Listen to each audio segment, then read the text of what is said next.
All right, fifth grade in chapter 17. Seth's dad found Ella Rose's father and gave her the jewelry he was wearing. He didn't find Uncle Nate or Ben.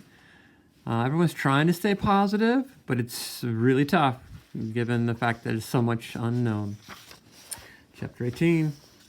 When I woke one Monday morning, Papa was already up. I left the boys sleeping in on their pallets, eased down the stairs, and found him in the kitchen with Ezra and Josiah sitting around a breakfast of soda crackers and water. "It'll be daybreak soon," Papa said. "Better eat something." He slid the tin of crackers to me, and I nodded. "I'll be ready to go when you are." "Yes, sir. Me too, sir," Josiah said. "Do you have a plan?" I asked. "Ezra will stay," Papa said. "He'll rebuild the house and help the boys gather all the lumber, slate, and nails they can to repair the roof and veranda. With the wagon bridge gone and the 3 railroad bridges wiped out, it'll be a while before new supplies can be shipped in." "What about us?" I asked. "We'll travel each road between home and Nate's lumberyard, then check the hospitals and morgues. Do you think there's still a chance we can find them alive?" Papa looked up at me, then closed his eyes to my question. "I heard talk last night about a call for burial at sea," he said. "The temporary morgues filled quickly yesterday. Identifying and burying all the bodies seemed nigh impossible now." I nodded, thinking of Aunt Julia and Ella Rose, about how they'd feel if the worst should come to pass. There'd be no flowers, no goodbyes, no final resting place for their loved ones. "Then we'll have to find them soon," I said. "What about food and water for the island?" "The water mains are down and the outdoor cisterns are salty, so there's not much to be had. The provisions left in markets and warehouses will be rationed. A few men left yesterday on a 20-foot launch for the mainland trying to get help." A 20-foot launch is a type of boat that they're going to go get help with. He glanced up at Josiah. "Did Ezra talk to you about being watchful?" Josiah nodded. "Yes, sir." "Watchful of what?" I asked. "There's been some looting, and a few colored men were shot yesterday." "Shot?" I glanced at Josiah, and he quickly looked away. "What'd they steal that was worth killing over?" "Rings. They were cutting fingers off dead bodies to get to the rings." I stared at Papa, my skin crawling at the thought. "You think Josiah might be in danger?" "Not if he's careful about the way he checks the dead. You too, Seth. Just be mindful, both of you." I nodded, but remembering all the bodies we came across yesterday, it seemed impossible that anyone could suffer something as repulsive as cutting off a swollen finger. Papa slid his chair back and stood up. "We'd best be going." I nodded and followed him down the stairs into the already steamy dawn. Once on the littered ground, Josiah glanced back at his grandfather and waved. Even in the half-light, I could see the hesitancy in Ezra's farewell, the uncertainty about his grandson's safety. I stole a quick look at Papa, and though I saw many things, fear for his son was not one of them. We headed east, picking our way over every conceivable sort of wreckage. The brutal stench grew, rising with the sun, till we felt forced to tie our handkerchiefs across our noses and mouths. It gave little relief, other than to let us feel as if we'd done something, no matter how small, to put a barrier between ourselves and the putrid odors. For hours we combed the streets that lay between the lumberyard and home, searching for Ben and Uncle Nate, but without success. We saw a man on horseback. Major failing," Josiah said, issuing orders to a group of ragged artillerymen and local militia. He told them to press into service every able-bodied man they could find to help haul away the corpses. We ducked behind an overturned house, determined to stick to our mission, but I could see the guilt in Papa's face. He would have helped them right then if he could have. When the men were gone, we continued on, asking questions of everyone we could, checking bodies as we went. My stomach reeled to the brink of upheaval every time I gazed into another swollen, distorted face, making me wonder if we could possibly recognize our own people should we happen upon them.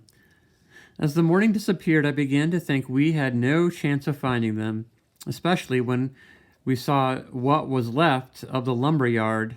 It was gone, wiped clean, as if the store and all the stacked lumber had never existed. Papa stared at the empty space until I took his arm and led him away. "We need to get on to the hospitals and morgues," I said. He nodded, and we made our way farther east. I tried to keep my thoughts centered on the job ahead of us and avoiding looking at the 20-foot ridge of debris looming to the south. I didn't want to see the bright flash of sunlight from the shard of mirror. I didn't want to feel the pain that brought me to my knees yesterday. Instead, I concentrated on the path ahead and bringing Aunt Julia news that she could live with. Everywhere we looked, we saw men in wagons crawling through the fly-infested city, picking up bodies. We managed to skirt the dead gangs and were happy to find that the hospitals had weathered the storm well enough. The dead gangs are it's like a gang of people that have been asked to help get rid of the dead. We hurried through wards, searching rows of wounded, asking questions of nurses and attendants, but there was no sign of Ben and Uncle Nate. Get out of there. Papa looked drained and miserable. John Seeley Hospital had been our last real hope of finding them alive. Back outside, we headed west again toward one of the temporary morgues set up north of the Strand. It soon became clear that passage through the business district would be almost impossible. Fallen telephone poles, tangled wires, and dead horses crowded the streets. Piles of bricks, wrecked wagons, and tons of rotting vegetables lay everywhere. We spent precious time picking our way past it all, but once there, I got my first close and staggering glimpse of the rail yards and harbor. I saw hundreds of boxcars tumbled this way and that, their valuable loads of flour, grain, and cotton ruined. And from one end of the wharf to the other, sailboats and tugs lay sunk or in jumbled confusion. But it was the sight of all those bodies bobbing in the water that left me breathless and sick. Men with long hooks pulled them into boats, as they must have done all day long, and I couldn't help but wonder how many hundred more must be scattered across Galveston Bay. We turned our backs on the battered harbor, and Papa led us to the makeshift morgue set up near the docks. A blazing afternoon sun beat down on the crumpled metal roof, turning the vast shed into an oven. Bluebottle flies droned, and the smell almost buckled my knees. I couldn't move. Rows and rows of dead stretched into the recesses of the great building. Hundreds of men, women, and children lay in the heat, some covered, some exposed, white and colored, Chinese and Mexicans, every nationality you might imagine. Survivors of the storm moved silently between the rows, their faces furrowed in a bewildered mix of hope and fear and horror. They lifted coverings, searching for something familiar in the swollen faces, and occasionally I'd hear the dreadful choking sobs of recognition. I braced myself for the task ahead, but as Papa had feared, the decision to dispose of the bodies at sea must have already been made that morning. A troop of men, white and colored alike, were driven into the shed by bayonet to assist in the work of loading the dead on barges tied up near the morgue. So if they were driven in by bayonet, it means that they were pointing knives at the ends of the guns, forcing them to do this work. Nobody wants to do this work. While we hurriedly searched for anything recognizable among the bodies, the men began their grisly work. I worried that we might be forced at gunpoint to join them, But the guards stood firm in their immediate job and never looked at our way. They carried kegs of whiskey and freely passed tin cups to workers, but even with the strong fortification, I saw man after man stand aside to steady their stomachs. My heart went out to them, as well as my thanks to God that I didn't have to face their terrible assignment. We managed to stay ahead of the workers in our search, but at the end, we had to leave empty-handed. I was almost glad. The thought of Ben and Uncle Nate lying there amidst so much putrefaction was unbearable. Gratefully, I hurried out with Josiah and found Papa clasping the hand of a big man wearing clothes far too small for him. "I'm ready for the next flood," he said, pointing to his legs. Papa smiled at the absurdity of seeing this huge man in pants that struck mid-calf then turned to more serious topics. So his pants are mid-calf, meaning they're halfway up to his knee. They're very short, but you can't go to Kmart and find some pants. You got to wear whatever you find laying around. His friend confirmed that the decision to load the dead on barges for burial at sea had indeed been made that morning, and already the first barge was almost full. There would be no need to check the other morgues. They're saying that if bodies aren't moved by sundown, they'll have to be taken out by pieces tomorrow. So they're barging them 18 miles out, weighting them down with scrap metal and giving them to the sea. Papa nodded. By the same shadow of guilt I had seen earlier darkened his face again. "I'm on my way to the rail yard," the man said. "A whole trainload of supplies was just turned back because the bridge is out. Can you imagine that? All the supplies just sitting there, and we can't get to them. I figure the quicker we get that bridge rebuilt, the quicker I'll get out of these blasted pants and get some real food in me." Papa smiled, but something had shifted in his face. He discussed the project a bit more while I listened and waited, and I'd already suspected what was coming. "Can you two make it home without getting into trouble?" he asked. "Yes, sir, but..." "Good." Determination glinted in his eyes. Just like the day he decided to move us all to Galveston, there'd be no talking him out of this. He squinted against the sun and pointed toward the washed-out railroad bridge. "I'll probably be sleeping in one of those wrecked train cars. I'll need food and water and change of clothes." He kicked a broken bottle with the toe of his shoe, thinking, then looked back at me. "Matt can do it. He can sleep in the train car with me nights. But home first thing every morning and get back here again before nightfall with my meals each day. You help him find me this evening, but give yourself enough time to get back before dark." I nodded, my thoughts skittering from Mama and Aunt Julia to all that needed done at home. I guess he saw the questions on my face because he rested a hand on my shoulder and said, "I have to do this, Seth. You understand, don't you?" I nodded again, but I didn't understand at all. Mama and Aunt Julia needed him. I needed him. Who would tell Aunt Julia that her husband and son hadn't been found? That their bodies would most likely be cast into the sea without tears, without scripture, without prayers? Who would make sure the family had food and clean water? Who would rebuild the house? "Your mother was right," Papa said. "There's a reason for everything." "Tell her that for me." I couldn't believe what I was hearing.